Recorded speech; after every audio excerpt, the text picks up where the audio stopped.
نحمده ونصلي على رسوله الكريم اما بعد فاعوذ بالله من الشيطان الرجيم بسم الله الرحمن الرحيم رب اشرح لي صدري ويسر لي امري واحلل عقدة من لساني يفقهوا قولي. آج ہم پڑھیں گے الواحد، اللہ سبحانہ وتعالی کے ناموں میں سے. ومن اسمائه الحسنى عز وجل الواحد والاحد، اور اللہ عز وجل عزت و جلال والے کے اچھے اچھے ناموں میں سے ایک نام الواحد ہے اور الاحد ہے، ایک، اکیلا، یکتا، جس کا کوئی شریک نہیں. قال اللہ تعالی وَإِلَٰهُكُمْ إِلَٰهٌ وَاحِدٌ لَا إِلَٰهَ إِلَّا هُوَ الرَّحْمَٰنُ الرَّحِيمُ، اور اللہ تعالی کا فرمان ہے اور تمہارا الہ ایک ہی الہ ہے جس کے سوا کوئی الہ نہیں، وہ الرحمن اور الرحیم ہے.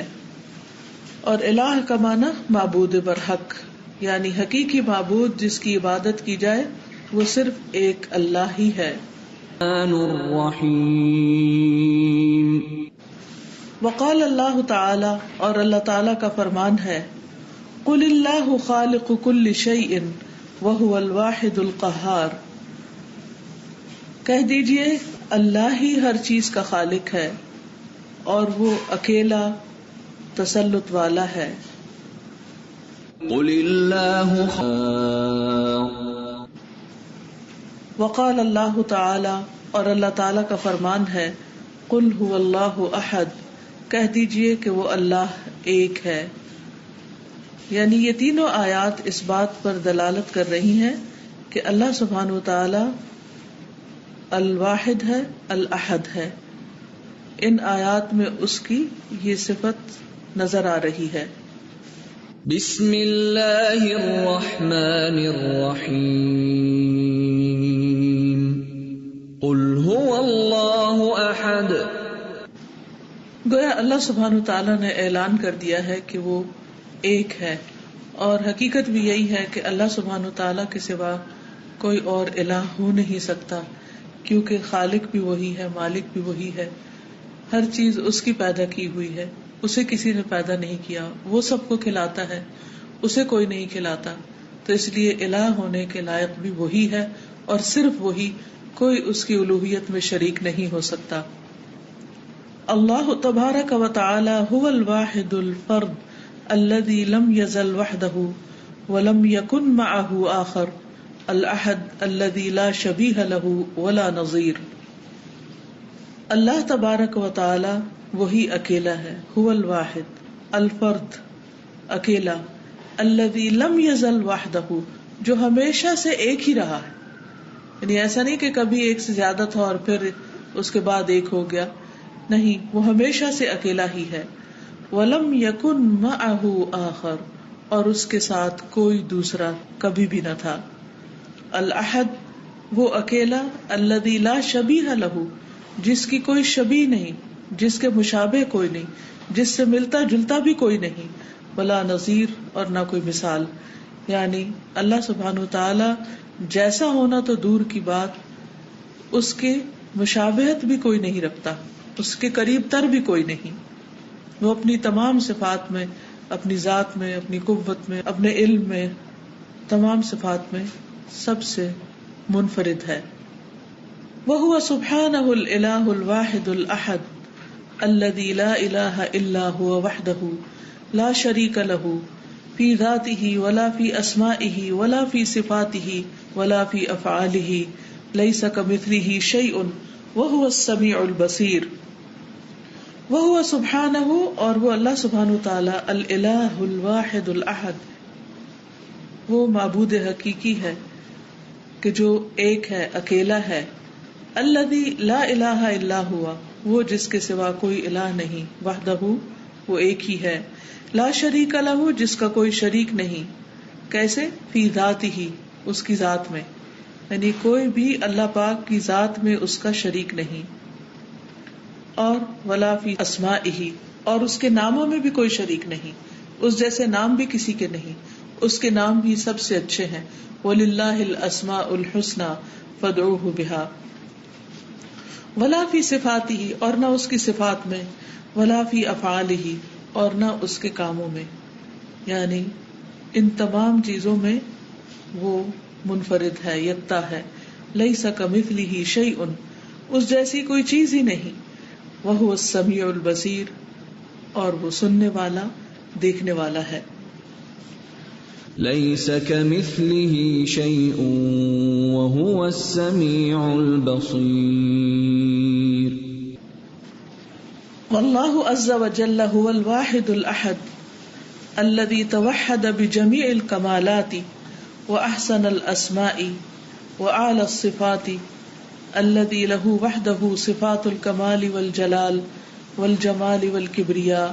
الله لا اله الا هو له الاسماء الحسنى.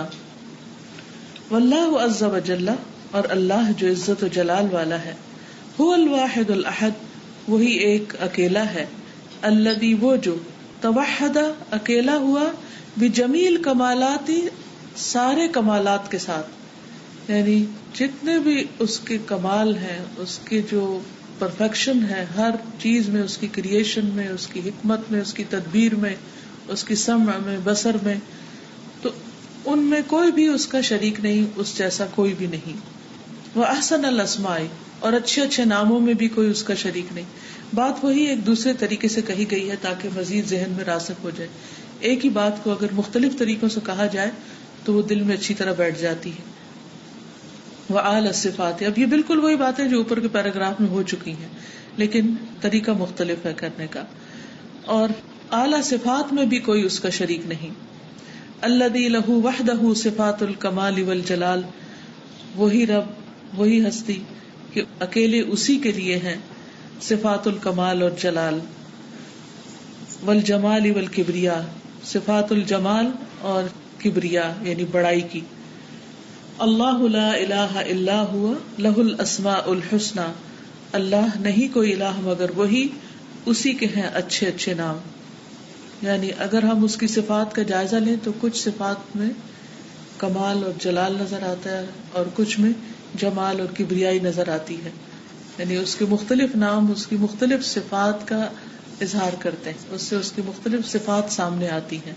کہیں اللہ سبحانہ وتعالیٰ کا مہربان ہونا، الرحمن اور الرحیم ہونا، اور کہیں القہار اور الجبار ہونا. تو یہ سب دراصل اسی کی صفات ہے اور ان میں کوئی اور شریک بھی نہیں. واللہ جل جلالہ هو الواحد الاحد الذي يجب ان تصرف العبادة له وحده لا شريك له، فهي خالص حقه سبحانه، وهو المعبود بحق، وغيره يعبد بباطل، والعبادة خالص حقه، فلا يجوز صرفها لغيره، كما قال سبحانه: قل ان صلاتي ونسكي ومحياي ومماتي لله رب العالمين لا شریک لہ وبذلک امرت وانا اول المسلمین. اور اللہ جل جلالہ هو الواحد الاحد، وہی ایک اکیلا ہے، الذی وہ جو، یجب واجب ہے، لازم ہے، ان تصرف العبادۃ لہ وحدہ، کہ اسی کی طرف عبادت پھیری جائے گی، اسی کی طرف اسی کی عبادت کی جائے. صرف کا مطلب پھیرنا، یعنی کسی اور کی طرف نہیں رجحان ہو بلکہ اللہ سبحانہ تعالیٰ ہی کی طرف انسان اپنی ساری عبادتوں کا رخ موڑ دے. لا شریک لہ، جس کا کوئی شریک نہیں، فہی، پس وہ کیا، عبادت، خالص حقہ سبحانہ، خالص اسی کا حق ہے اللہ سبحانہ تعالیٰ کا، وہو المعبود بحق، اور وہی معبود حقیقی ہے حق کے ساتھ، وغیرہ، اور اس کے علاوہ جتنے باطل معبود ہیں، یعبد، جن کی عبادت کی جاتی ہے، بباطل، باطل پر ہے، یعنی اللہ کا الہ ہونا برحق ہے اور اس کے سوا کسی اور کے الہ ہونے کا دعویٰ کرنا وہ بھی باطل ہے، ناپسندیدہ ہے، ناجائز ہے. فالعبادۃ خالص حقہ، تو عبادت خالص اسی کا حق ہے، کسی اور کی عبادت نہیں ہونی چاہیے، کسی اور کی بندگی اور پرستش نہیں ہونی چاہیے، کسی اور کے لیے سجدہ اور قربانی اور کوئی بھی نیک کام نہیں ہونا چاہیے. فلا یجوز صرفها لغیرہ، تو نہیں اس کا پھیرا جانا کسی اور کے لیے جائز. کما قال سبحانہ، جیسے اللہ تعالیٰ کا فرمان ہے، قل ان صلاتی و نسکی و محیایا و مماتی للہ رب العالمین، کہہ دیجئے بے شک میری نماز اور میری قربانی اور میری زندگی اور میری موت اللہ کے لیے جو رب ہے سارے جہانوں کا.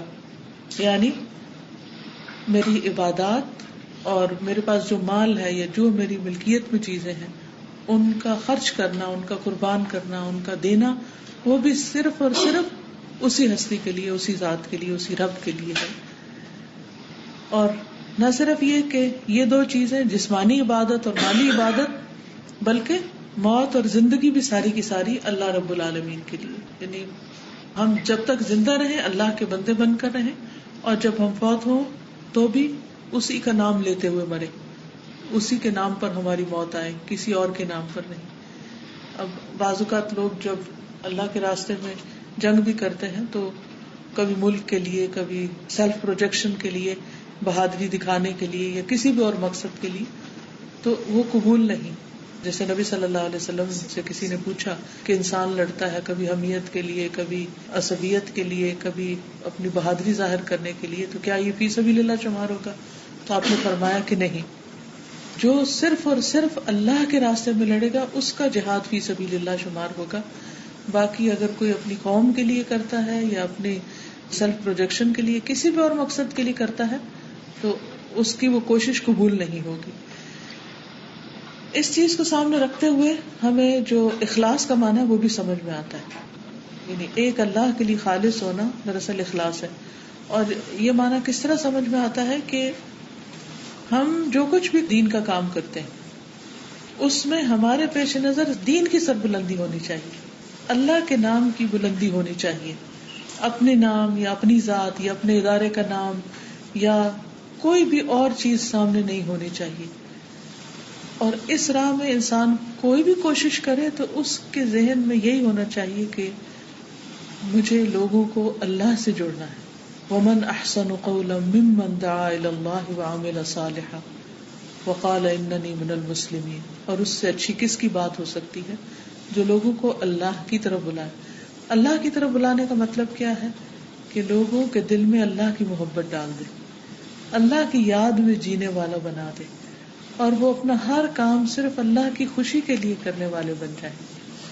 یعنی ہمارے لیے کوئی اور محرک نہیں ہونا چاہیے.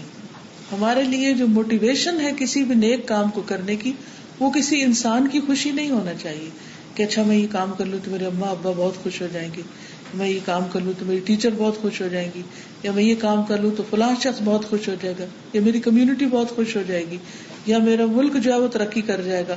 نہیں، کوئی اور غرض نہیں، صرف اور صرف اللہ سبحانہ وتعالیٰ کے دین کی بلندی، اس کے نام کی بلندی. ہمارا شوق یہ ہونا چاہیے کہ زیادہ سے زیادہ لوگ رب کے آگے جھکنے والے بن جائیں، اس کے محبوب بندے بن جائیں، اس کے اطاعت گزار بندے بن جائیں. دعا الی اللہ، یہ ہے دین کی اصل دعوت کہ لوگوں کو ایک اللہ کی طرف بلایا جائے، اور پھر انسان خود بھی نیک کام کرے اور کہے کہ میں اللہ کا فرما بردار ہوں. یعنی ہر کام میں اللہ ہی کی فرما برداری پر انسان لگا رہے. یہ صفت جو ہے اللہ تعالیٰ کی ہے، یہ نام جو ہے اللہ تعالیٰ کا، یہ دراصل ہمیں خالص توحید کا سبق دیتا ہے. اور خالص توحید یہ ہے کہ ہماری ساری عبادتیں صرف اللہ رب العزت کے لیے ہو جائیں. اور عبادت میں صرف نماز روزہ ریچولز نہیں، بلکہ زندگی کا ہر کام، یعنی اللہ تعالیٰ کو صرف وہی کام پسند آئے گا جو ہم اس کے لیے کرنے والے ہوں گے.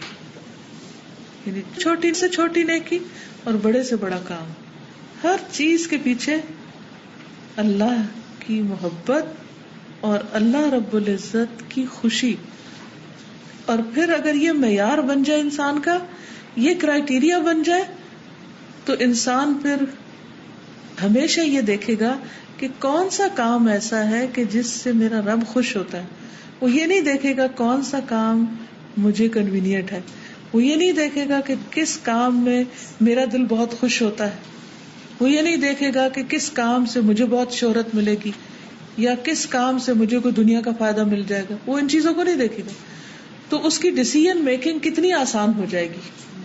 زندگی کے سارے فیصلے آسان ہو جاتے ہیں جب انسان کے سامنے اللہ رب العزت کی محبت اور اس کی عبادت اور صرف اسی کے لیے کام کرنے کا جذبہ پیدا ہوتا. انسان تھک کے بھی نہیں تھکتا کیونکہ اس نے کسی انسان کے لیے نہیں کیا ہوتا, کچھ اپنے رب کے لیے کیا ہوتا ہے.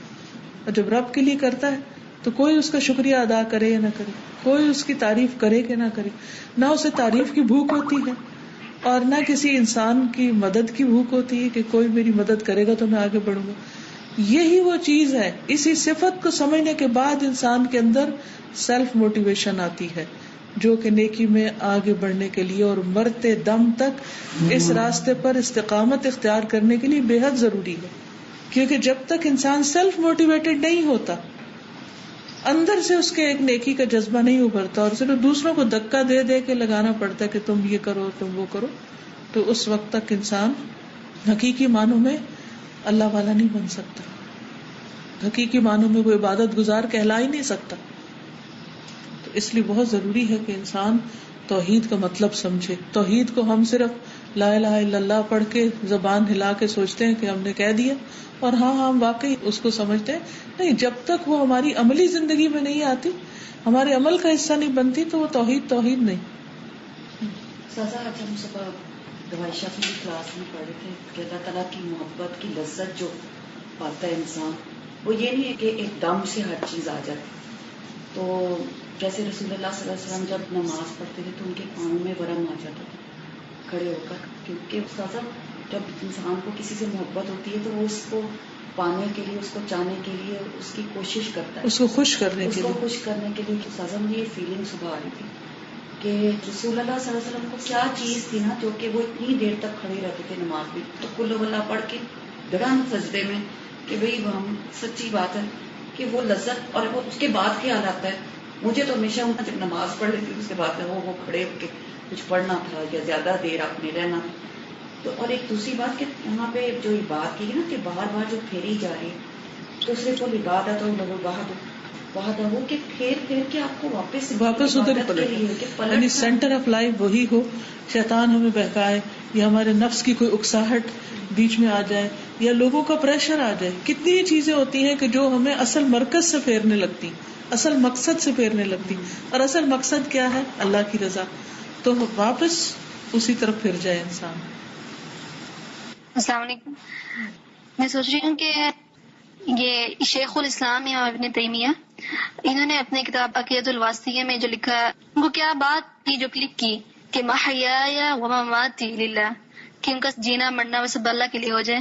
تو جو انہوں نے یہ قاعدہ اندر ڈالا کہ نفی اور اس بات کا, تو ان کو زیادہ توحید کی سمجھ تبھی آئی جب ان کے ذہن میں یہ ابھرا کہ پہلے کسی چیز کی نفی ہونی چاہیے تبھی اس بات ہوگا. یعنی پہلے ہم باقی معبودین کا جو سارے ہیں الہ جو بھی, چاہے وہ نفس کا ہے, چاہے زمین پہ جتنے بھی الہ ہیں, تو ان کا اگر ہم رد کریں گے اس کے بعد ہی یہ توحید ہے, اور جو الواحد ہے تبھی ذہن میں یہ جو کانسیپٹ ہے کلیئر بھی ہوگا اور جو دل میں ہے وہ بیٹھ بھی سکے گا. بالکل. تو جو سمجھنے کی بات ہے وہ یہی کہ جب انسان اللہ کا بندہ بن جاتا ہے تو اسے کوئی فرق نہیں پڑتا وہ صحرا میں ہے, وہ دریا میں ہے, وہ گھر میں ہے, وہ باہر ہے, وہ کہاں ہے اور کہاں نہیں, وہ دن میں ہے یا رات میں ہے, وہ کسی کی نگرانی میں ہے یا وہ اکیلا ہے, وہ ہمیشہ اللہ ہی کو خوش کرنے والا کام کرے گا. اور یہ چیز آ نہیں سکتی جب تک انسان اللہ تعالیٰ کی صفت کو صحیح معنوں میں پہچانتا نہیں. لا شریک لہ وبذالک امرت وانا اول المسلمین, اس کا کوئی شریک نہیں, اسی کا مجھے حکم دیا گیا اور میں سب سے پہلا فرما بردار ہوں. یعنی پھر انسان ایک دوسرے سے آگے بڑھ کر اللہ کی فرما برداری کرنے والا بن جاتا ہے.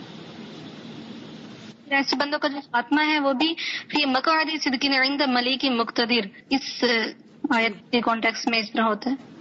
جی, کیونکہ جو دنیا میں اللہ سبحانہ تعالیٰ کو اپنی پرائرٹیز میں سب سے نمبر 1 رکھے گا تو پھر ظاہر اللہ تعالیٰ بھی اس کو اس کی پسند کے مطابق مقام دیں گے. وَهُوَ سُبْحَانَهُ الْوَاحِدُ الْأَحَدُ الَّذِي لَا شَبِيهَ لَهُ فِي ذَاتِهِ وَأَسْمَائِهِ وَصِفَاتِهِ وَلَيْسَ لَهُ مَن يُشَارِكُهُ فِي ذَرَّةٍ مِّن ذَرَّاتِ مُلْكِهِ الْعَظِيمِ أَوْ يُخْلِفُهُ فِي تَدْبِيرِ خَلْقِهِ. وَهُوَ سُبْحَانَهُ, اور وہ اللہ سبحانہ تعالی, الواحد الاحد, وہی ایک اکیلا ہے, الذی لا شبیہ لہ, وہ جس کی کوئی شبیہ نہیں, کوئی نظیر نہیں، کوئی مثال نہیں، فی ذاتہ نہ اس کی ذات میں، و اسمائہ اور نہ اس کے ناموں میں، و صفاتہ اور نہ اس کی صفات میں، ولیس لہ من یشارکہ اور نہیں اس کے لیے کہ جو اس کا شریک ہو، فی ذرۃ ایک ذرے میں بھی، من ذرات ملکہ العظیم اس کی عظیم بادشاہت کے یا اس کی عظیم جو ملکیت ہے، جتنی بھی پوری کائنات ہے اس کے جتنے بھی ذرات اس میں سے ایک ذرے کے بھی، یعنی جب اس کی پوری کائنات میں جتنے بھی ذرات ہیں، جتنے بھی اجسام ہیں، ان میں سے ایک ذرے کا بھی کوئی اور مالک نہیں، تو پھر وہ الوہیت میں شریک کیسے ہو سکتا ہے؟ ہو سکتا ہے آپ کے ذہن میں خیال آئے کہ ہاں کچھ لوگوں کے پاس بہت پراپرٹیز ہوتی ہیں اور وہ ان کے مالک ہوتے ہیں، اور فرعون تو کہتا تھا کہ یہ مصر کا جو ملک ہے یا مصر کی جو حکومت ہے اور مصر کی جو زمین ہے وہ سب میری ہے اور میں ان کا مالک ہوں. لیکن فرق کیا ہے بندے کی ملکیت اور اللہ کی ملکیت میں؟ فرق یہ ہے کہ بندہ صرف اس وقت تک مالک ہوتا ہے جب تک وہ زندہ رہتا ہے، جب تک وہ ہوش میں ہوتا ہے. جب وہ مر جاتا ہے تو اس کی مٹھی خالی ہو جاتی. وہ ساری چیزیں جو اس کی تھی اب اس میں سے کوئی چیز بھی اس کی رہتی ہی نہیں، ایک ذرہ بھی اس کا نہیں رہتا، ایک کپڑا بھی پہنتا وہ نہیں اس کا رہتا، کوئی زیور اس کا نہیں رہتا، کوئی پراپرٹی اس کی نہیں رہتی، کچھ بھی تو اس کا نہیں رہتا، بالکل ملکیت لیس ہو جاتا ہے. اللہ سبحانہ وتعالی وہ ذات ہے، وہ ہستی ہے کہ جس کی کائنات کے ذرات میں سے ایک ذرے کا بھی کوئی مالک نہیں، کیونکہ کل من علیہا فان ویبقى وجہ ربک ذو الجلال والاکرام. او یخلفہ فی تدبیر خلقہ یا اس کا جانشین ہو اس کی مخلوق کی تدبیر میں. وہ بھی کوئی نہیں کہ اللہ سبحانہ وتعالیٰ کے فیصلے کو کوئی چیلنج کرے یا اس کے بعد اپنا فیصلہ کوئی لے آئے یا اس کے فیصلے کو پلٹ دے یا جو وہ تدبیر کر رہا ہے اس میں اس کا کوئی مشیر بن جائے، کچھ بھی تو نہیں.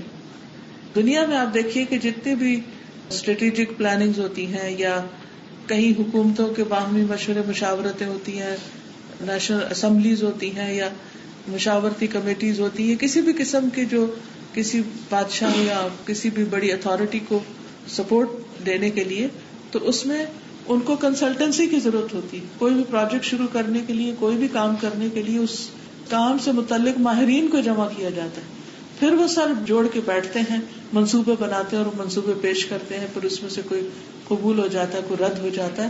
اللہ سبحانہ وتعالیٰ کا کوئی مشیر نہیں ہے، اس کا کوئی خلیفہ نہیں ہے اس معنی میں کہ اس کے کاموں میں کوئی اس کو مدد دے. وقد رغب النبی صلی اللہ علیہ وسلم فی تجدید التوحید والایمان لما فی ذلک من دفع المسلم للخیر والعمل الصالح وذلك بالاکثار من ذکر اللہ عز وجل فی کل الاوقات. قال النبی صلی اللہ علیہ وسلم من قال لا الہ الا اللہ وحدہ لا شریک لہ لہ الملک ولہ الحمد وہو علی کل شیء قدیر فی یوم 100 مرۃ کانت لہ عدل 10 رقاب وکتبت لہ 100 حسنۃ ومحیت عنہ 100 سیئۃ وکانت لہ حجزا من الشیطان یومہ ذلک حتی یمسی ولم یأت احد افضل مما جاء به الا احد عمل اکثر من ذلک. ومن قال سبحان اللہ وبحمدہ فی یوم 100 مرۃ حطت خطایاہ ولو كانت مثل زبد البحر. متفق علیہ. وقد رغب النبی صلی اللہ علیہ وسلم اور نبی صلی اللہ علیہ وسلم نے رغبت دلائی ہے فی تجدید التوحید والایمان، توحید اور ایمان کی تجدید میں، کہ ان کو انسان نیا کرتا رہے، تازہ کرتا رہے، ان کی تجدید کرتا رہے، ان کو رینیو کرتا رہے، ریفریش کرتا رہے. اس کی ترغیب دلائی ہے کیونکہ ایمان بھی پرانا ہو جاتا ہے، سینے میں انسان کے پرانا ہو جاتا ہے، جس طرح انسان کا لباس پرانا ہو جاتا ہے، باقی چیزیں پرانی ہو جاتی ہیں، تو اسی طرح ایمان بھی پرانا ہو جاتا ہے. تو ہر روز صبح اٹھ کر ہمیں پھر تجدید کی ضرورت ہوتی. نبی صلی اللہ علیہ وسلم نے اس تجدید کا طریقہ بتا دیا. دیکھیے جیسے ہم صبح اٹھتے ہیں نا تو اپنا منہ ہاتھ دھوتے ہیں یا غسل کرتے ہیں، صاف ستھرے کپڑے پہنتے ہیں، تو اسی طرح ہمارے دل کو بھی صفائی کی ضرورت ہوتی ہے یا اس کو بھی ایک تازگی کی ضرورت ہوتی ہے، اس کو بھی ایک وضو کی ضرورت ہوتی ہے یا ایک غسل کی ضرورت ہوتی ہے. تجدید کی ضرورت ہوتی ہے، فریش اپ ہونے کی ضرورت ہوتی ہے. تو یہ جو ذکر ہے یہ انسان کے اندر کو دھو ڈالتا ہے اور اس کو ایک نیا انسان بنا دیتا ہے، ایک قوی انسان بنا دیتا ہے. ورنہ انسان یہ نہ کہے کہ اچھا وہ میں نے کل پرسوں کیا جو تھا، یہ پڑھا جو تھا، اور ایک دفعہ میں نے زندگی میں لا الہ الا اللہ پڑھا ہوا ہے تو کافی نہیں ہے، میں ہوں نا مسلمان. نہیں، ہر روز تجدید چاہیے. تو اس کے لیے طریقہ کیا کیا؟ لما فی ذالک، کیونکہ اس میں ہے من دفع المسلم للخیر، مسلمان کے لیے خیر کے کاموں کی طرف جانے کی ایک پش، والعمل الصالح، اور نیک عمل کی، یعنی اس طریقے پر انسان کو نیک کام کرنے اور خیر کے کام کرنے کی موٹیویشن ملتی ہے. وذالک بالاکثار من ذکر اللہ عز وجل فی کل الاوقات، اور یہ حاصل ہوتا ہے کثرت سے اللہ کا ذکر کرنے سے عز وجل کے فی کل الاوقات، تمام اوقات میں. اور یہ کیفیت انسان کو نصیب ہوتی ہے ہر وقت اللہ کا ذکر کرنے یا اس کی کثرت اختیار کرنے. یعنی جتنا جتنا انسان اللہ کا ذکر زیادہ کرتا ہے اتنا اتنا اس کے ایمان کی تجدید ہوتی جاتی ہے، اس کے اندر ایک اللہ کی محبت بڑھتی ہے، نیکی کا کام کرنے کا جذبہ بڑھتا ہے، کیونکہ اس کا دل زندہ ہونے لگتا ہے، دل پرسکون ہونے لگتا ہے. الا بذکر اللہ تطمئن القلوب، وہ ذکر اس کو راغب کرتا ہے مزید نیکیاں کرنے پر.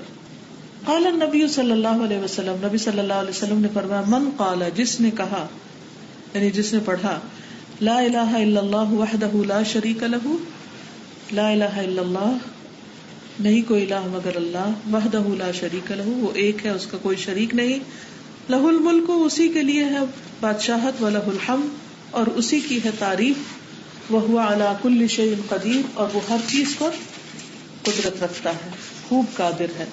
فی یوم، ایک دن میں 100 مرۃ، 100 بار، یعنی یہ تسبیح اگر کوئی دن میں 100 بار پڑھتا ہے تو اس کو کیا اجر ملتا ہے؟ کانت لہ، ہے اس کے لیے عدل 10 رقاب، 10 گردنیں آزاد کرنے کے برابر. وکتبت لہ 100 حسنہ، اور لکھی جاتی ہیں اس کے لیے 100 نیکیاں. ومحیت عنہ 100 سیئہ، اور مٹا دی جاتی ہیں اس سے 100 برائیاں. وکانت لہ، اور ہوتا ہے یہ پڑھنا اس کے لیے حرزا من الشیطان، شیطان سے بچاؤ کا ذریعہ، پروٹیکشن کا ذریعہ. وہ حرز اعظم پڑھتے ہیں نا، تو حرز کا مطلب ہوتا ہے پروٹیکشن. یومہ ذالک، اس کے اس دن میں، یعنی جو شخص 100 دفعہ یہ تسبیح پڑھتا ہے پورے دن شیطان کے شر سے محفوظ رہتا ہے. حتی یمسی، یہاں تک کہ شام ہو جائے. ولم یأت احد افضل مما جاء به الا احد عمل اکثر من ذلك، اور نہیں کوئی شخص لاتا افضل اس سے جو یہ شخص لاتا ہے مگر یہ کہ جو اس سے بڑھ کر عمل کرے. یعنی 100 سے زیادہ دفعہ جو پڑھے گا اس کا اجر اور ثواب اور اس کی نیکی زیادہ لکھ لی جائے گی، ورنہ باقی سب لوگ اجر میں، درجے میں اس سے کم ہیں. اب ہمیں سوچنا چاہیے کہ کتنی دیر لگتی ہے 100 دفعہ پڑھنے میں، اور کیا چیز ہے جو ہمیں روکے ہوئے ہے. دنیا میں اگر ہمیں کوئی بھی طریقہ پتا چل جائے کہ جس کے ذریعے ہم سب سے آگے نکل سکیں، اگر یہ ہماری نیکیوں کے پہاڑ ہمیں دکھا دیے جائیں اور ہر ایک کا بتا دے یہ فلاں کا، یہ فلاں کا، یہ فلاں کا ہے، تو اپنے کو دیکھ کے ہمارا حال کیا ہوگا؟ کیسی شرمندگی ہوگی؟ اس وقت ہمارا کیا دل چاہے گا کہ ہمارا سب سے زیادہ ہوتا. دنیا کی چیزیں دیکھ کر کیونکہ مادی چیزیں نظر آتی ہیں تو پھر حسرتیں بھی انسان کو محسوس ہوتی ہیں، لیکن نیکی میں جو پیچھے رہ جاتا ہے تو کوئی ریگریٹس نہیں ہوتے اس کو.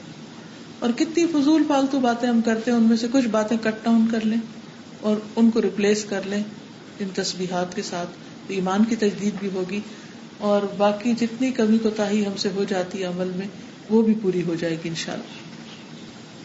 ومن قال سبحان اللہ وبحمدہ فی یوم 100 مرۃ، اور جو کوئی 100 دفعہ کہے سبحان اللہ وبحمدہ ایک دن میں، حطت خطایاہ، گرا دی جاتی ہیں اس کی خطائیں، ولو کانت مثل زبد البحر، خواہ وہ خطائیں سمندر کی جھاگ برابری کیوں نہ ہو. جھاگ جو ہوتی ہے نا اس کا طریقہ ہی ہوتا ہے کہ وہ اوپر اٹھتے اٹھتے اٹھتے بہت بڑی نظر آتی ہے، یعنی کہ اگر پائلز بھی لگ جائے نا گناہوں کے تو اس کو بھی یہ تسبیحات مٹا دیتی.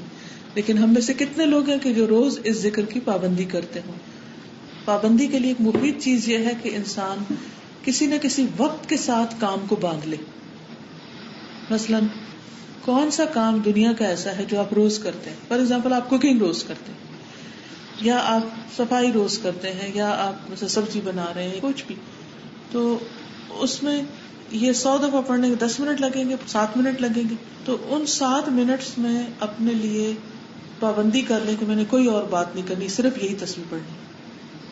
تو سبحان اللہ و بحمدہ، سبحان اللہ و بحمدہ 100 دفعہ ہو جائے گی. بعض اوقات یہ ہوتا ہے نا ہاتھ میں کچھ پکڑا ہوتا تو تسبیح گن نہیں سکتی، لیکن اگر ایک دفعہ گن کے ٹائم دیکھ لیں، گھڑی آگے رکھ کے کہ 100 دفعہ جب میں نے پڑھا تو کتنا ٹائم مجھے لگا، اتنا ٹائم فکس کر لیں کہ میں نے اتنے ٹائم کے لیے یہ تسبیح پڑھنی، اور اس سے زیادہ ہو جائے تو کیا ہی کہنا.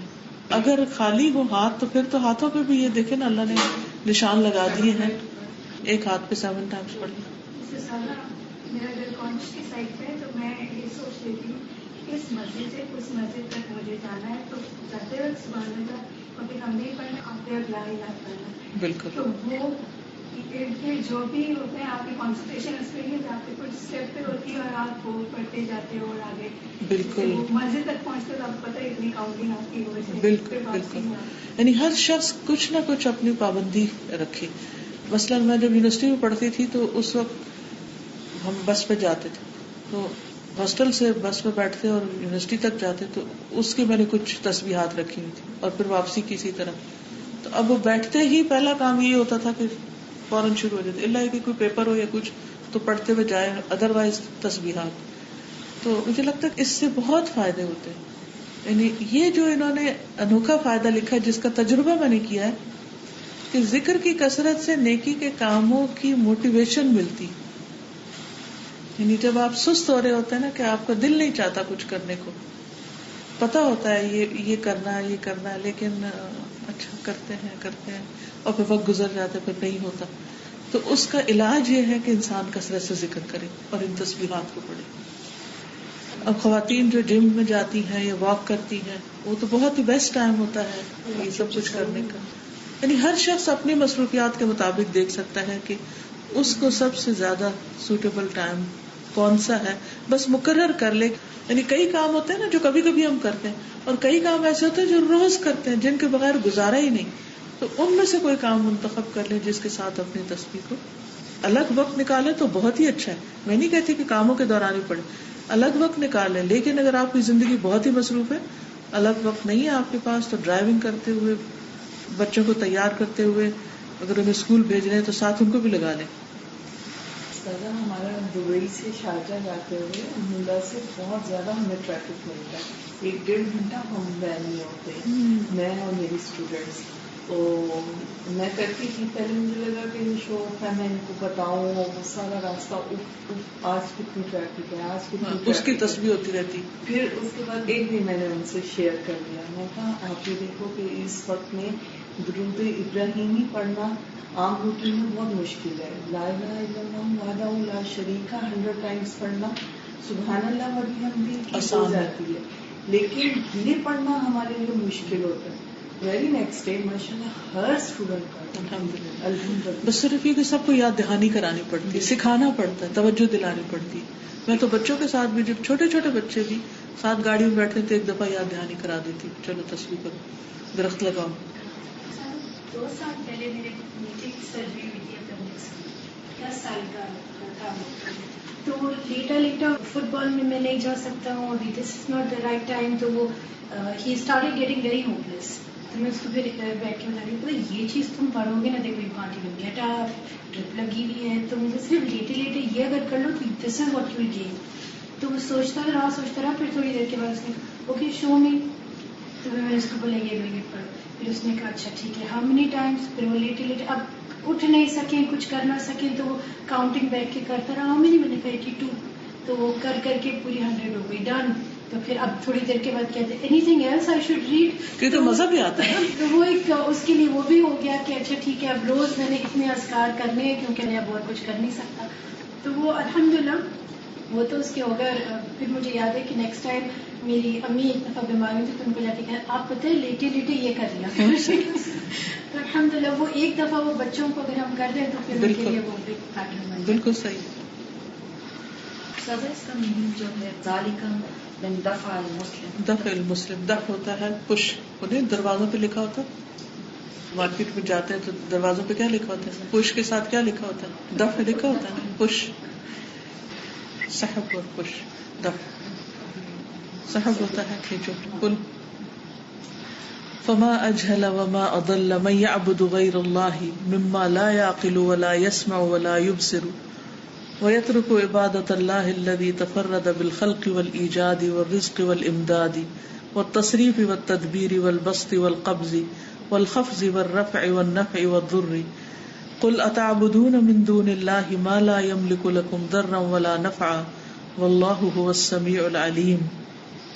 فما اجهل، تو کتنے جاہل ہیں، نادان ہیں، وما اضل، اور کس قدر بھٹکے ہوئے، من یعبدو، جو عبادت کرتے ہیں یا عبادت کرتا ہے، غیر اللہ، اللہ کے سوا کسی اور کی، مما، اس کی جو لا یعقلو، نہ سمجھتا ہے، ولا یسمع، اور نہ سنتا ہے، ولا یبصر، اور نہ دیکھتا ہے یا دیکھ سکتا ہے، ویترک عبادت اللہ، اور چھوڑ دیتا ہے اللہ کی عبادت کو، الذی تفرد، وہ جو اکیلا ہے، بالخلق، تخلیق میں، والایجاد، اور نئے سرے سے پیدا کرنے میں، والرزق، رزق دینے میں، والامداد، اور مدد کرنے میں، والتصریف، اور تصرف کرنے میں یعنی کام کرنے میں، والتدبیر، اور تدبیر کرنے میں، والبسط، اور پھیلانے میں، والقبض، اور سکیڑنے میں، والخفض، اور نیچے کرنے میں، والرفع، اور بلند کرنے میں، والنفع، اور نفع دینے میں، والضر، اور نقصان پہنچانے میں. قل، کہہ دیجئے، اتعبدون من دون اللہ، کیا تم عبادت کرتے ہو اللہ کے سوا، ما لا یملک لکم ضرا، جو نہیں مالک تمہارے لیے کسی نقصان کے، ولا نفعا، اور نہ نفع کے، واللہ هو السمیع العلیم، اور اللہ ہی سننے والا ہے، جاننے والا ہے. یعنی اگر انسان صرف اتنی بات سوچ لے کہ اللہ کے سوا اور جس چیز کی طرف وہ مائل ہوتا ہے، خصوصاً بت وغیرہ یا جامد چیزیں جن کی عبادت کرتا ہے، تو ان کی تو نہ کوئی عقل ہے، نہ سمجھ ہے، اور نہ وہ کچھ کرنے کے قابل ہے، نہ نفع دے سکتے نہ نقصان دے سکتے، تو ان کے آگے جھکنا اور ان سے ڈرنا اور ان سے نفع نقصان کی توقع رکھنا کس قدر احمقانہ بات ہے. لیکن اتنی سی بات انسان کی سمجھ میں نہیں آتی جو بڑی بڑی باتیں کر رہا ہے. آج ہی میں پڑھ رہی تھی کہ لیٹسٹ مشن ہے پلوٹو کی طرف، وہ اس کے قریب پہنچ گیا اور 9 سال اس کو لگے ہیں وہاں تک پہنچنے میں، اور کتنے بلین مائلز جو ہیں وہ اس نے طے کیے ہیں، اور پوری اس کی ہسٹری بتائی ہوئی تھی. میں یہ سوچ رہی تھی کہ اللہ نے انسان کو اتنی عقل دی ہے کہ زمین پہ بیٹھ کے وہ سیارے بھیج رہا ہے دوسرے پلانٹس کی طرف. پلوٹو کافی دور ہے، اور وہاں کی سرفیس کیسی ہے، اور 4 چاند ہیں وہاں کے. ہم تو زمین پہ 4 چاند لگاتے رہتے ہیں، اور وہاں کے چاندوں کو دیکھ رہے ہیں، اور وہاں کی سرفیس کو جو دور سے کلرفل نظر آتی ہے، تو فوٹوز کے بلیک اینڈ وائٹ ہیں وغیرہ وغیرہ، تبصرے بہت سے. تو میں یہ سوچ رہی تھی کہ جس انسان کو اللہ نے اتنی عقل دی، وہ اللہ کا حق کیوں نہیں پہچان پاتا؟ آخر وہ کیا مشکل ہے کہ اس کو یہ سب کچھ نظر نہیں آتا کہ یہاں تک تو انسان کو پہنچنے میں اتنی دیر لگی ہے، وہ خود بھی نہیں پہنچا، وہ تو صرف مشینیں پہنچی ہیں. تو بنایا کس نے؟ کون ہے جس نے اس کو اتنے ضبط میں رکھا ہوا ہے کہ وہ کسی اور سیارے سے ٹکرا کے اس کو توڑ پھوڑ نہیں دیتا؟ تو اس طاقت کو کیوں نہیں محسوس کرتے؟ کیا واقعی یہ اتنا مشکل فلسفہ ہے کہ سمجھ میں نہ آئے؟ لیکن حقیقت یہ کہ انسان صرف اپنی خواہشات کی وجہ سے حق کو نہیں پہچان پاتا، کیونکہ خواہشات کی لیئرز جو ہوتی ہیں نا، وہ انسان کے دل پہ اندھیرا ڈال دیتی ہیں، انسان کی آنکھ پہ پردہ ڈال دیتی، پھر اس کو سچائی نظر نہیں آتی، اور انسان جب سچائی دیکھ نہیں پاتا تو اس کو فالو بھی نہیں کرتا. حقا ان من عرض علیہ الحق فردہ عوقب بفساد قلبہ وعقلہ ورأیہ وحیاتہ، کما قال سبحانہ واما ثمود فہدیناہم فاستحبوا العمى على الهدى فأخذتهم صاعقة العذاب الہون بما كانوا يكسبون. حقا، سچ بات یہ ہے، حق یہی ہے، ان بے شک، من عرض علیہ، جس پر بھی پیش کیا گیا، الحق حق، فردہ، پھر اس نے اس کو پھیر دیا، لوٹا دیا، نہیں قبول کیا. عوقب بفساد قلبہ وعقلہ، وہ سزا دیا گیا دل اور عقل کے بگاڑ کے ساتھ. یعنی جو حق کو قبول نہیں کرتا اس کی عقل ٹیڑھی ہو جاتی ہے اور اس کا دل ٹیڑھا ہو جاتا ہے، اور یہ اس کے لیے سزا ہوتی ہے. اللہ اس سے بچائے. فلما زاغوا ازاغ اللہ قلوبہم، جب وہ ٹیڑھے ہوئے تو اللہ نے ان کے دل ٹیڑھے کر دیے. تو اس بات سے بہت ڈرنا چاہیے انسان کو کہ حق سامنے نظر آ جائے، صحیح بات پتہ چل جائے تو پھر انسان اس کو ایکسپٹ کر لے. کیونکہ جب انسان اس کو ایکسپٹ نہیں کرتا تو پھر کیا ہوتا ہے، پھر اس کو حق نظر نہیں آتا. اللہ اس سے صلاحیت چھین لیتا ہے کہ وہ حق دیکھ سکے. اب مثلاً اس وقت دن ہے، روشنی ہے، اگر کوئی کہے نہیں یہ رات ہے، تو جب اس نے ایک بات ٹیڑھی کی تو اب ہر چیز ہی پھر گئی اس کی. اب وہ ایک جھوٹ کئی جھوٹ کو دعوت دیتا ہے نا، پھر وہ اس کو رات ثابت کرنے کے لیے کئی غلط باتیں اور کرے گا، تب وہ رات ثابت کر سکے گا. لیکن جب وہ اڑ گیا اپنی بات پہ تو تعویل پہ تعویل کرتا چلا جائے گا اور حق کو قبول نہیں کرے گا. تو جس پر حق پیش کیا گیا اور اس نے اس کو رد کر دیا، ریجیکٹ کر دیا، اس کے دل اور عقل کے ٹیڑھا ہونے کے ساتھ اس کو سزا دی گئی، بگاڑ کے ساتھ. وَرَأْيِهِ وَحَيَاتِهِ، اور اس کی رائے اور اس کی زندگی. کما قال سبحانہ، بعض اوقات ہم سوچتے ہیں نا کہ یہ بندہ اتنا پڑھا لکھا ہے، اتنا سمجھدار ہے، اس کو صحیح بات کیوں نہیں سمجھ آ رہی؟ اس کی وجہ کیا ہے؟ اس کی یہی وجہ ہے کہ اللہ تعالیٰ کو حق سمجھنے کی صلاحیت چھین لیتا ہے جب کوئی شخص حق کو سمجھ کر اسے رد کر دیتا ہے. جتنے بھی پیغمبروں کے قصے قرآن مجید میں آتے ہیں نا، ان کی قوموں کے یہاں ذکر آتا ہے کہ انہیں حق نظر آیا، وہ لمحے کے لیے رکے اور پھر ان کی عقل ماری گئی. جیسے ابراہیم علیہ السلام کو جب آگ نے کچھ نہیں کیا تو ان کی قوم کچھ دیر کے لیے یعنی وہ سمجھنے کے قریب ہوئے، لیکن پھر اپنی ضد میں آ کے انکار کر دیا اور حق سے دور ہو گئے. اسی طرح فرعون مرتے وقت اس نے بھی اقرار کر دیا تھا، اور فرعون بار بار کہتا تھا نا اچھا تم اپنے رب سے جا کر یہ مطالبہ کرو، اگر یہ پورا ہو گیا تو پھر ہم تمہاری بات مان لیں گے، لیکن پھر وہ اسی طرح وعدہ خلافی کرتا. کما قال سبحانہ، جس طرح اللہ تعالیٰ نے فرمایا وَأَمَّا ثَمُودُ فَهَدَيْنَاهُمْ، تو جہاں تک سمود کا تعلق ہے تو ہم نے ان کو ہدایت دی تھی. فَاسْتَحَبُّوا الْعَمَى عَلَى الْهُدَى، تو انہوں نے ترجیح دی اندھا رہنے کو ہدایت پر، انہوں نے اندھے پن کو پریفر کیا. فَأَخَذَتْهُمْ صَاعِقَةُ الْعَذَابِ الْهُونِ، تو پکڑ لیا ان کو رسوا کن عذاب کی بجلی نے، چنگھاڑ نے. بما كانوا يكسبون، بوجہ اس کے جو تھے وہ کمائی کرتے.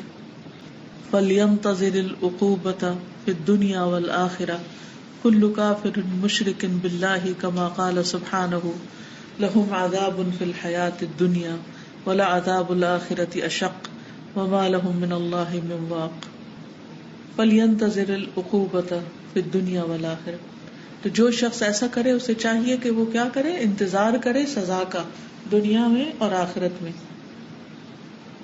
کون؟ کل کافر مشرک باللہ، ہر وہ شخص جو کفر کرتا ہے، شرک کرتا ہے اللہ کے ساتھ. کما قال سبحانہ، جیسے اللہ تعالیٰ کا فرمان ہے. یعنی ہر کافر مشرک جو اللہ کے ساتھ شرک کرتا ہے، اللہ کا انکار کرتا ہے، اس کو چاہیے کہ دنیا اور آخرت میں سزا کا انتظار کرے. کیونکہ اللہ تعالیٰ فرماتے ہیں لہم عذاب فی الحیات الدنیا، ان کے لیے دنیا کی زندگی میں بھی عذاب ہے.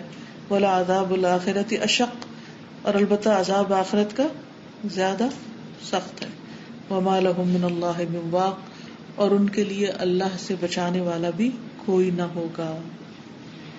دنیا کا عذاب کیا ہے؟ انسان کے لیے امید کا ختم ہو جانا. جب آپ بیمار ہوتے ہیں، ڈاکٹر کے پاس جاتے ہیں، تو اس وقت انسان کی کیفیت کیا ہوتی ہے؟ آپ میں سے کسی کو کبھی کسی ہاسپٹل یا کلینک جانے کا اتفاق ہوا؟ کوئی آپ کے ٹیسٹ ہو رہے ہوں، کوئی بلڈ ٹیسٹ ہو رہا ہو، جب اندر جاتے ہیں تو کیا کیفیت ہوتی ہے؟ یہی ہوتا ہے کہ اب گئے، بالکل ایسا لگتا ہے بس اب گئے، پتہ نہیں اب کیا ہوگا. اچھا، اسی کیفیت میں جب اللہ کا ذکر شروع ہو جاتا ہے، وہیں پر اسی لمحے کیا کیفیت ہو جاتی ہے؟ جیسے آپ کو کسی نے تھام لیا ہے، اور ایسا سکون آتا ہے کہ آپ کو اسی بستر پر نیند آنے لگتی ہے، ٹیسٹ کے دوران ہی نیند آنے لگتی. مجھے یاد ہے ایک دفعہ بہت سال پہلے میری MRI ہوئی تھی، اور یہ جو تسبیح ہے لا الہ الا اللہ وحدہ لا شریک لہ، اسی کو پڑھتے پڑھتے مجھے یوں لگا میں اتنی وسیع جگہ پر ہوں اور مجھے تنگی کا احساس ہی ختم ہو گیا کہ میں کسی ٹیوب کے اندر ہوں، کیونکہ اتنی خاموشی ہوتی ہے اس وقت کہ انسان کو خوب ذکر کا موقع مل جاتا ہے، کوئی ڈسٹرب نہیں کرتا.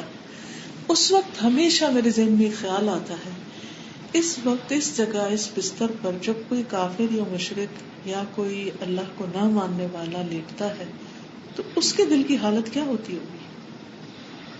ہمیں تو یہ پتا ہے کہ ہمارے ساتھ جو بھی ہوگا ہمارے حق میں اچھا ہے. مومن کے لیے تو ہر حال میں بھلائی ہے، اگر اس کو مشکل آتی ہے اور اس پہ وہ صبر کرتا ہے تو بھی بھلائی ہے، اور اگر خوشی ملتی ہے اور شکر ادا کرتا ہے تو بھی اس کے لیے بھلائی. تو جو اللہ پر ایمان نہیں رکھتے ان کے لیے کیا بھلائی، وہ کہاں کھڑے. زیادہ چھٹی میں نہیں نا، میں نے سرجری کے لیے ہاسپٹل گئی اور وہاں پر جا کے میں نے باجی کو بتایا تھا کہ ڈاکٹر نے مجھے انجیکشن لگایا کہ سن کرنے کے لیے سرجری ہونے کی، تو مجھے کوئی سن نہیں ہوا. تو پھر اس کے بعد کوئی نشہ نہیں آیا، پھر مجھے نہیں کوئی پین ہوا نہ کچھ، پتہ نہیں اللہ تعالیٰ پہ فکر رکھتا، میں دعائیں بھی پڑھتی رہی. اس کے بعد تھوڑی دیر کے بعد مجھے ڈاکٹر پوچھے دوبارہ انجیکشن لگاؤ، میں کچھ بڑے دور سمجھ رہے تھے کہ شاید میں کوئی پین ہو رہا ہے اس طرح سے. تو پھر مجھے ڈاکٹر نے، میں فارغ ہو کے باہر آئی تو تھوڑی دیر کے بعد مجھے کہہ رہے ہیں ابھی آپ بیٹھ لیں، کچھ دیر بعد ہو سکتا ہے اچانک ہی آپ کو چیک کرنا ہے اور آپ کی میری کہا الحمدللہ میں ریلیکس ہوں. پھر اس کے بعد میں اذکار پڑھتی رہی، پھر الحمدللہ میں گھر بھی آ گئی، میری طبیعت ٹھیک رہی. اگلے دن ان کی مجھے کال آئی کہ جو آپ پڑھ رہی تھی، میں جب گھر گئی میں سوچتی رہی مجھے کل وہ کارڈ نہ کرے. تو الحمدللہ میں کہہ رہی تھی کیونکہ ایک اور خاموش تبلیغ ہو گئی نا، تو اسی وجہ سے میں خاموش رہی اور وہ سمجھ رہی تھی شاید کچھ پڑھنے کی وجہ سے. تو الحمدللہ میں اتنی ریلیکس ہوئی اور ان سب کے لیے میں دیتی تھی. الحمدللہ. الصمد، بے نیاز. ومن اسمائہ الحسنى عز وجل الصمد، اور اللہ تعالیٰ کے اچھے اچھے ناموں میں سے الصمد ہے، اللہ عزت و جلال والا. قال اللہ تعالیٰ، اللہ تعالیٰ کا فرمان ہے، قل هو اللہ احد، کہہ دیجئے اللہ ایک ہے. اللہ الصمد، اللہ بے نیاز. اللہ تبارک و تعالی هو الصمد، اللہ تبارک و تعالی وہی بے نیاز ہے. السید المطاع، الصمد کا ایک معنی کیا ہے؟ السید سردار، المطاع جس کی اطاعت کی جاتی ہے. الذی لا یقضی دون امرہ، کہ نہیں فیصلے کیے جاتے اس کے حکم کے بغیر. السید سردار، الذی یسمد الیہ جس کی طرف رجوع کیا جاتا ہے، فی الحوائج ساری حاجات میں. الذی لا احد فوقہ، وہ جس کے اوپر کوئی بھی نہیں، یعنی الصمد کون ہے؟ جس سے آگے کوئی نہیں. السید الذی یسمد الیہ فی الامور، وہ سردار کے جس کی طرف رجوع کیا جاتا ہے تمام کاموں میں. ویقصد فی الحوائج والنوازل، اور قصد کیا جاتا ہے حاجتوں میں اور مصیبتوں میں. یعنی عربوں کے ہاں جو قبیلے تھے ان کا جو سردار ہوتا تھا تو ہر مشکل میں لوگ اس کے پاس جاتے تھے اپنا مسئلہ لے کر. تو اس کانسیپٹ کے ساتھ یہ بات سمجھائے گی کہ اصل میں تو وہ اللہ سبحانہ و تعالیٰ ہے کہ جب انسان پر کوئی پریشانی آئے، دکھ آئے، مصیبت آئے تو انسان اسی کی طرف لوٹے. سب سے پہلا خیال اس کے دل میں اللہ تعالیٰ ہی کا آئے. السید العظیم، عظیم سردار. الدائم، ہمیشہ رہنے والا. الباقی، باقی رہنے والا. الذی لا یفنا، وہ جس کو فنا نہیں. الذی یلجأ الیہ وحدہ عند الشدائد والحاجات، وہ رب، وہ ہستی جس کی طرف پناہ لی جاتی ہے اکیلے اسی کی طرف. شدائد یعنی تکلیفوں اور حاجات ضرورتوں میں، یعنی جب انسان کو کوئی تکلیف آتی ہے یا کوئی ضرورت پیش آتی ہے تو اسی کی طرف پناہ لی جاتی ہے. وهو سبحانه الصمد الذي تقدس وتنزه عن صفات الخلق الذي لم يلد ولم يولد ولم يكن له كفوا احد. اللہ سبحانہ وتعالی وہ ذات ہے الصمد الذي تقدس، وہ جو پاک ہے، وتنزه اور جو منزہ ہے، عن صفات الخلق مخلوق کی صفات سے، یعنی مخلوق والی صفات اس میں نہیں ہے. الذی وہ جس نے لم یلد نہ جنم دیا، ولم یولد اور نہ جنم دیا گیا، ولم یکن لہ کفوا احد اور نہیں کوئی ایک بھی اس کے برابر ہمسر. سبحانہ الصمد العظیم، اور وہ اللہ سبحانہ وتعالی وہ بے نیاز عظمت والا ہے، القادر علی کل شیء، جو ہر چیز پر قادر ہے، ولیس فی الوجود صمد سواہ، اور اس کائنات میں اس کے سوا کوئی بھی الصمد نہیں، فہو الواحد الاحد الفرد الصمد، وہی ایک اکیلا ہے، اکیلا جو بے نیاز ہے، وہو سبحانہ الصمد الذی قد کمل فی سؤددہ، وہ اللہ سبحانہ وتعالی ایسا بے نیاز ہے جو کامل ہے اپنی سرداری میں، العظیم بہت عظمت والا، الذی قد کمل فی عظمتہ، وہ جو اپنی عظمت میں کامل ہے، الحلیم بردبار، الذی قد کمل فی حلمہ، جو اپنے حلم میں کامل ہے، الغنی الذی قد کمل فی غناہ، ایسا غنا والا بے نیاز جو اپنی بے نیازی میں کامل ہے، الجبار الذی قد کمل فی جبروتہ، وہ تسلط والا جو اپنے تسلط میں کامل ہے، العالم الذی قد کمل فی علمہ، وہ عالم جو اپنے علم میں کامل ہے، الحکیم الذی قد کمل فی حکمتہ، ایسا حکیم جو اپنی حکمت میں کامل ہے، الصمد ایسا بے نیاز، الذی قد کمل فی انواع الشرف والسؤدد، وہ جو کامل ہے شرف اور بزرگی اور سرداری کی ساری اقسام میں، یعنی شرف ہوتا ہے کسی کی بلندی، اس کی بلندی اور اس کی جو بزرگی ہے اس میں ہر لحاظ سے کامل ہے، لہ سبحانہ الاسماء الحسنی، اللہ سبحانہ تعالیٰ ہی کے لیے ہیں اچھے اچھے نام، والصفات العلی، اور بلند صفات، کما قال سبحانہ، جیسے اللہ تعالیٰ کا فرمان ہے، اللہ لا الہ الا ہو لہ الاسماء الحسنی، اللہ نہیں کوئی الہ مگر وہی، اسی کے ہیں اچھے اچھے، اللہ عز وجل هو الصمد الباقی الدائم الذی لا یفنا ولا یزول، الاول بلا ابتداء الدائم بلا انتہاء، کما قال سبحانہ عن نفسہ هو الاول والآخر والظاہر والباطن وهو بكل شیء علیم، اور اللہ عز وجل وہی بے نیاز ہے، باقی دائمی، الذی وہ جو لا یفنا ولا یزول، جس کو نہ فنا ہے نہ زوال، الاول ایسا اول بلا ابتدا، ابتدا کے بغیر، الدائم بلا انتہا دائمی ہمیشہ رہنے والا جس کی کوئی انتہا ہی نہیں، he has no beginning no end، کما قال سبحانہ وتعالی هو الاول والآخر والظاہر والباطن، جیسے کہ اللہ تعالیٰ نے خود فرمایا کہ وہی اول ہے، وہی آخر ہے، وہی ظاہر اور وہی باطن، وَهُوَ بِكُلِّ شَيْءٍ عَلِيمٌ، اور وہ ہر چیز کو خوب جاننے والا ہے، هو الأول والآخر والظاهر والباطن وهو بكل شيء عليم۔ والأحد والصمد اسمان من اسماء اللہ عز وجل، الاحد اور الصمد اللہ کے دو نام ہیں عز وجل کے بہت سے ناموں میں سے، یدلان دونوں دلالت کرتے ہیں، علی احدیت الذات المقدسۃ الموصوفۃ بصفات الکمال، احدیت وحدانیت پر، الذات المقدسۃ مقدس ذات کی یعنی اللہ تعالی کی، الموصوفہ جو موصوف ہے صفات کمال کے ساتھ یعنی جس کی ساری صفات کامل ہیں، فالاحد یشعر بوجودہ الخاص الذی لا یشارکہ فیہ غیرہ، ایسا احد جو اپنے خاص وجود کے ساتھ یشعر شعور دیتا ہے جس میں کوئی اور شریک نہیں، والصمد اور الصمد یشعر یعنی شعور دیتا ہے بجمیع صفات الکمالی ساری صفات کمال کا، لأنہ الذی کمل فی سؤددہ کیونکہ وہ اپنی سرداری میں کامل ہے، واللہ سبحانہ هو المستحق ان یکون هو الصمد دون سواہ، اللہ سبحانہ تعالیٰ ہی مستحق ہے کہ وہی الصمد ہو اپنے علاوہ ہر ایک کے، یعنی ہر ایک کے علاوہ وہ خود ہی الصمد ہو، لأن کل ما سوى اللہ محتاج الیہ من کل وجہ، کیونکہ اس کے سوا جو بھی کوئی ہے وہ اسی کا محتاج ہے ہر حال میں ہر لحاظ سے، من کل وجہ ہر طرح سے، یعنی صرف اللہ ایسا ہے جو کسی کا محتاج نہیں، اس کے علاوہ جتنی بھی مخلوق ہے وہ ساری کی ساری مختلف طریقے سے اسی کی محتاج ہے، ولیس احد یصمد الیہ کل شیء، اور کوئی اور ایک ایسا نہیں کہ جس کی طرف سب رجوع کرتے ہوں. سبحان اللہ. یہ بھی اگر آپ غور کریں, دنیا میں اگر کسی بادشاہ یا کسی بڑے کی طرف کچھ لوگ رجوع کرتے تو کچھ اور اس کی طرف نہیں رجوع کرتے. مثلا کسی ڈاکٹر کو دیکھیے, اور جو معاشرے میں ایسے افراد ہوتے ہیں جو کسی عہدے اتھارٹی پر ہوتے ہیں یا کسی علم کے مقام پر ہوتے ہیں, تو لوگ اپنی ضروریات میں, اپنے مسائل میں, اپنی مشکلات میں ان کے پاس جاتے ہیں. لیکن کیا سارے لوگ جاتے ہیں؟ سارے تو نہیں جاتے. یعنی کہ کوئی انسان, کوئی اور مخلوق ایسی ہے نہیں کہ جس کی طرف مشکل میں سب ہی رجوع کرتے ہوں.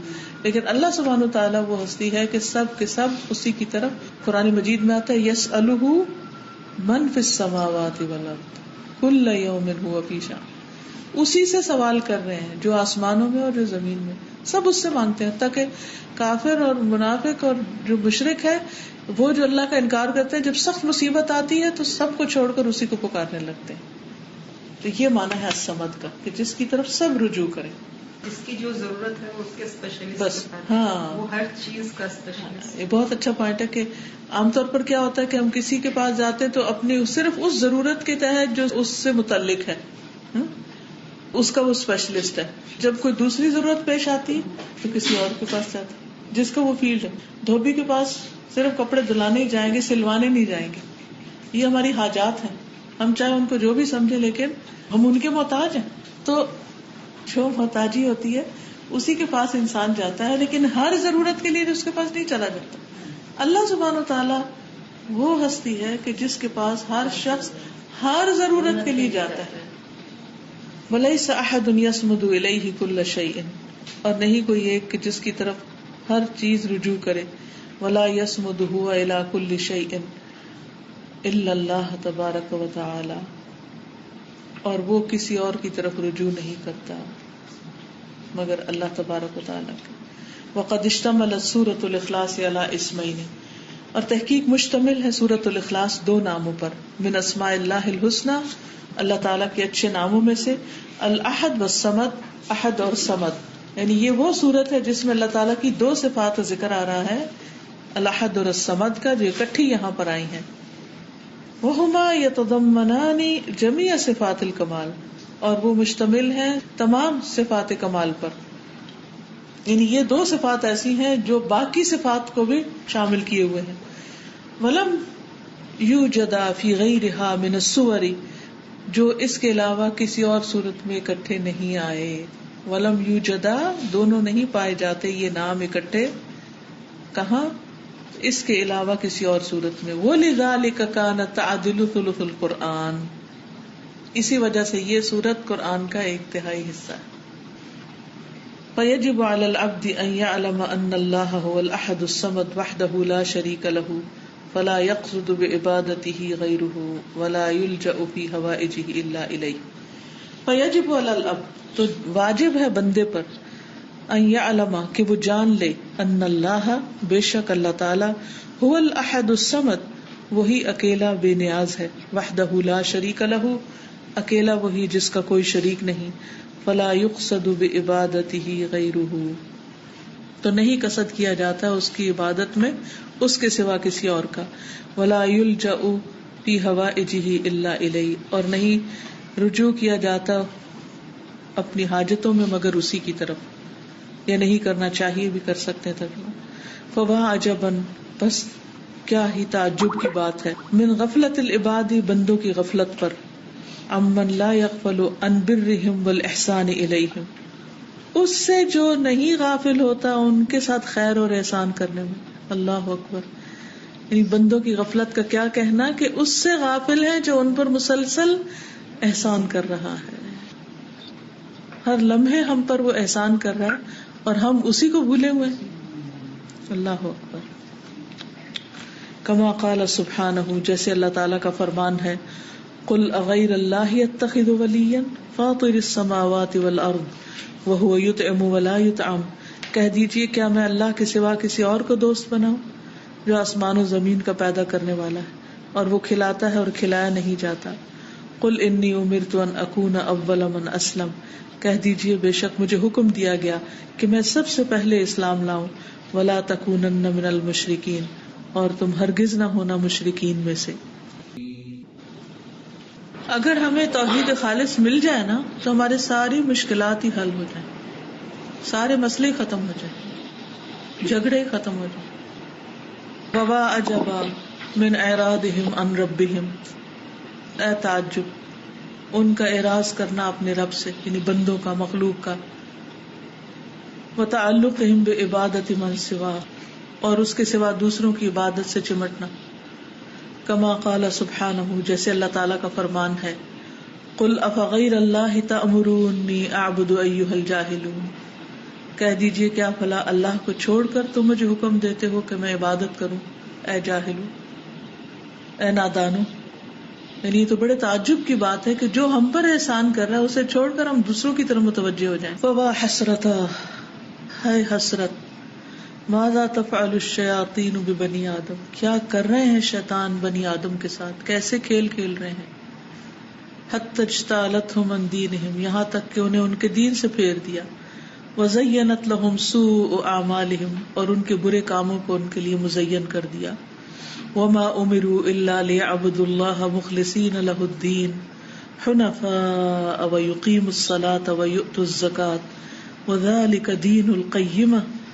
حالانکہ وہ نہیں حکم دیے گئے تھے مگر اس بات کا کہ وہ اللہ کی عبادت کریں، دین کو اسی کے لیے خالص کرتے ہوئے، یکسو ہو کر، ہر طرف سے رخ موڑ کے صرف اللہ کی طرف رخ کرتے ہوئے. وَيُقِيمُ الصَّلَاةَ، اور نماز قائم کریں، وَيُؤْتُ الزَّكَاةَ، اور زکوٰۃ ادا کریں. وَذَلِكَ دِينُ الْقَيِّمَةِ، اور یہی ہے درست دین. یعنی اللہ نے بندوں کے لیے جو درست دین رکھا اسے چھوڑ کر وہ اوروں کی طرف رخ کیے ہوئے ہیں، اوروں کی طرف منہ موڑے ہوئے ہیں. اور یہ شیطانوں نے کس طرح انسانوں کے ساتھ کھیلا، اور انسان ان کے دھوکے میں آ گئے اور ان کی عقلیں ماری گئی، مت ماری گئی. کہ اتنی سمپل، سادہ، آسان سی بات ان کی سمجھ میں نہیں آتی کہ جو ہمیں سب کچھ دے رہا ہے اس کو چھوڑ کر ہم کسی اور کی طرف آخر کیوں رجوع کریں. یہی سوچ کے کرتے ہیں کہ اللہ ہماری نہیں سنے گا، کسی اور کو بیچ میں باسا. جب میں گئی تھی امریکہ تو وہ لوگ اللہ تعالیٰ کو نہیں مانتے، وہ لوگ ان کے ساتھ گاڑی میں تھے، تو میں نے ایسے ہی کہا کہ یا کا نابود ہوا یا کا نستعین پڑے رستہ نہیں ملے. آپ یقین کریں یہ تو زمین اس وقت پیروں کے نیچے سے نکل کے کہنے لگے کہ اس سے زیادہ ہم جی پی ایس پہ اعتبار کرتے ہیں. استاذہ اسی طرح ہی ہے نا، یہ جو کسی چیز پہ اعتبار کرتے ہیں، مطلب سائنس پہ ہم ٹیکنالوجی کو ہم پریز کرتے ہیں اور ان کے پیچھے چلتے ہیں، تو وہ اس چیز سے ہی غافل ہیں کہ ہر دور کا شرک فرق رہا ہے نا، بالکل ہر دور کے بت الگ ہیں. اللہ سب کو ہدایت. جی Ustaza, before coming here, today I happened to speak to someone who, they were very practicing. Pehle I had only heard good things about them. So aaj meri unse baat hui to it turned out ki they have left their deen. So matlab they have absolutely become an atheist. And I was so upset today. And I was just making that dua ki ya muqallibul qulub thabbit qalbi ala dinik. And then I thought of Ibrahim alayhi salam, when he wanted faith, so he made dua to Allah, give me a sign. And because he was true in it, so Allah did give him the sign. So I made that dua today ki Allah, I believe, I'm just so upset, I want a sign. And then I came to Al-Huda today, and I don't normally attend Fiqhul Qulub. So I was just in the hall today, I was doing my own work, and then I just heard that you were doing Al-Ahad. And then I just scrolled my books and I started listening to it. And then I heard you were doing As-Samad. And it was literally, I was like, it's my sign. I was just so happy. Alhamdulillah. الحمدللہ. اللہ ہم سب کے دلوں کو استقامت عطا کرے. Okay, سبحانک اللہم و بحمدک، اشہد ان لا الہ الا انت، استغفرک و اتوب الیک. السلام علیکم و رحمۃ اللہ وبرکاتہ.